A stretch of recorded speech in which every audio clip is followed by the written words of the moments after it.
語聞き流し10分間、名作リスニング、英語テキストと MP3 ダウンロード、その他の物語は、ホームページよりご利用いただけます。88thpp.com 88thpp.com Oh. I have not got my boots. I have not brought my gloves, cried little Gerda. She remarked she was without them from the cutting frost, but the reindeer dared not stand still. On he ran till he came to the great bush with the red berries, and there he set Gerda down, kissed her mouth, while large bright tears flowed from the animal's eyes, and then back he went as fast as possible. There stood poor Gerda now, without shoes or gloves, in the very middle of dreadful icy Finland. She ran on as fast as she could. There then came a whole regiment of snowflakes, but they did not fall from above, and they were quite bright and shining from the aurora borealis. The flakes ran along the ground, and the nearer they came the larger they grew. Gerda well remembered how large and strange the snowflakes appeared when she once saw them through a magnifying glass, but now they were large and terrific in another manner. They were all alive. They were the outposts of the Snow Queen. They had the most wondrous shapes. Some looked like large ugly porcupines, others like snakes knotted together, with their heads sticking out, and others, again, like small fat bears, with the hair standing on end. All were of dazzling whiteness, all were living snowflakes. Little Gerda repeated the Lord's Prayer. The cold was so intense that she could see her own breath, which came like smoke out of her mouth. It grew thicker and thicker, and took the form of little angels, that grew more and more when they touched the earth.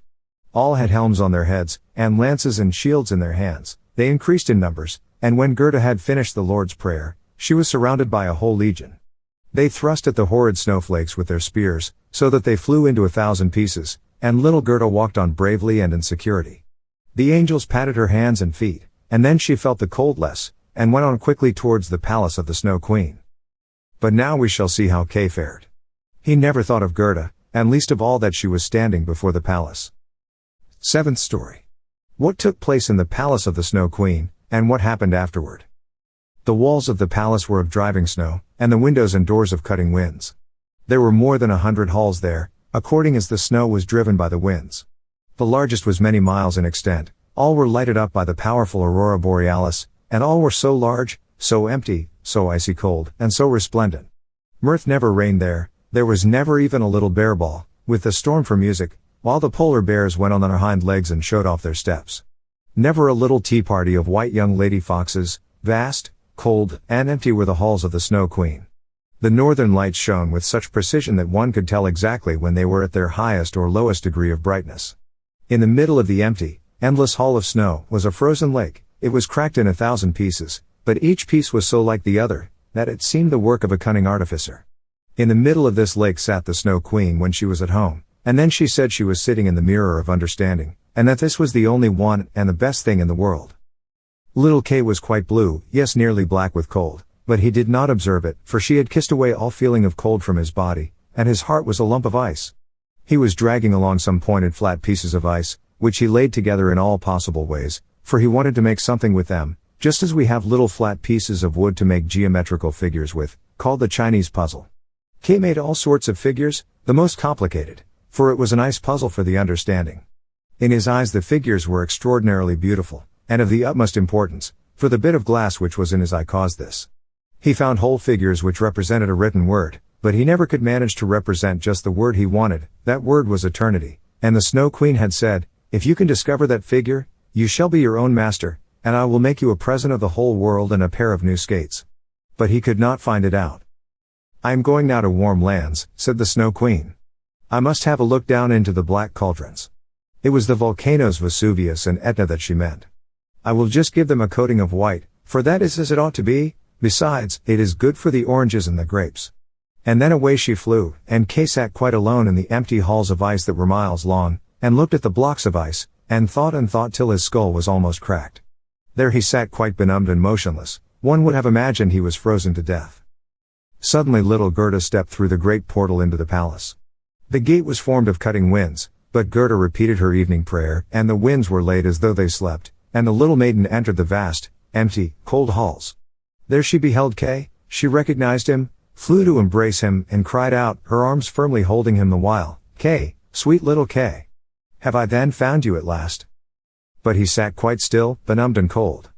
Then little Gerda shed burning tears, and they fell on his bosom, they penetrated to his heart, they thawed the lumps of ice, and consumed the splinters of the looking-glass. He looked at her, and she sang the hymn. The rose in the valley is blooming so sweet, and angels descend there the children to greet.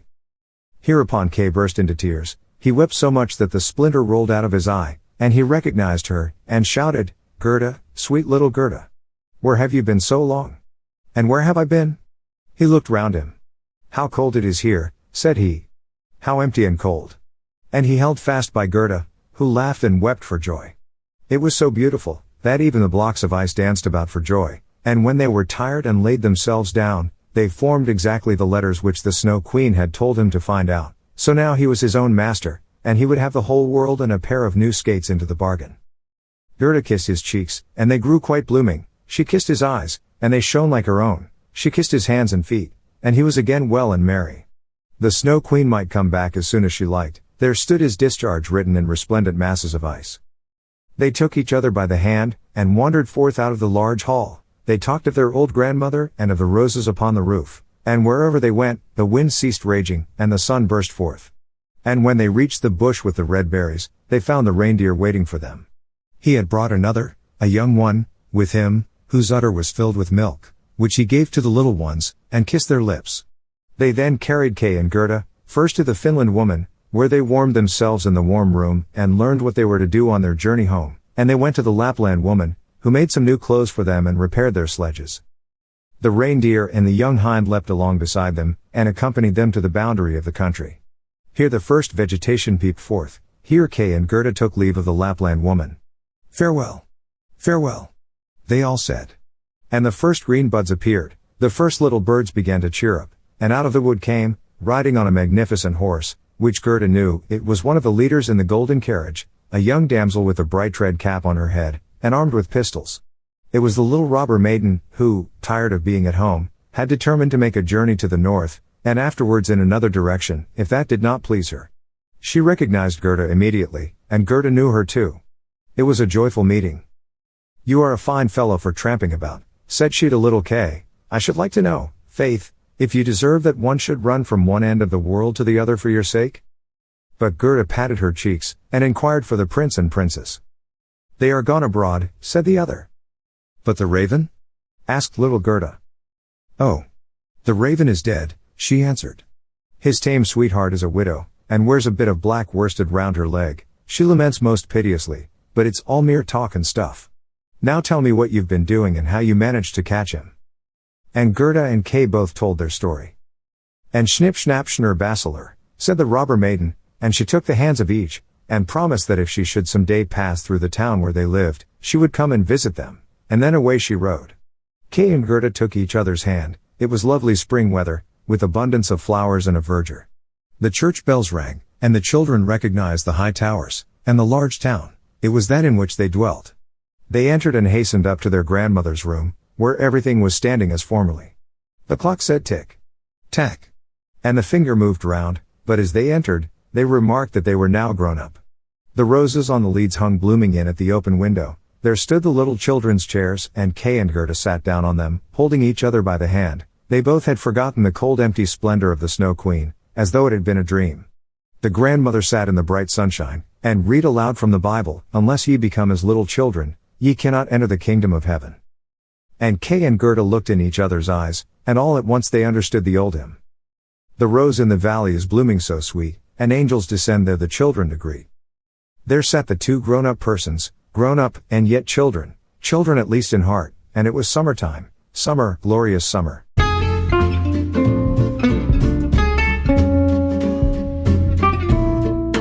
Audiobook, Japanese Dream by Hitomi Woods, on sale at online stores or apps. Apple, Audible, Google Play, Nook Audiobooks, 43 available distributors in total.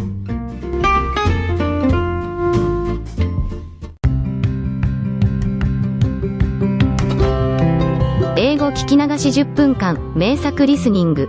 英語テキストと MP3 ダウンロード、その他の物語は、ホームページよりご利用いただけます。88thpp.com 88thpp.com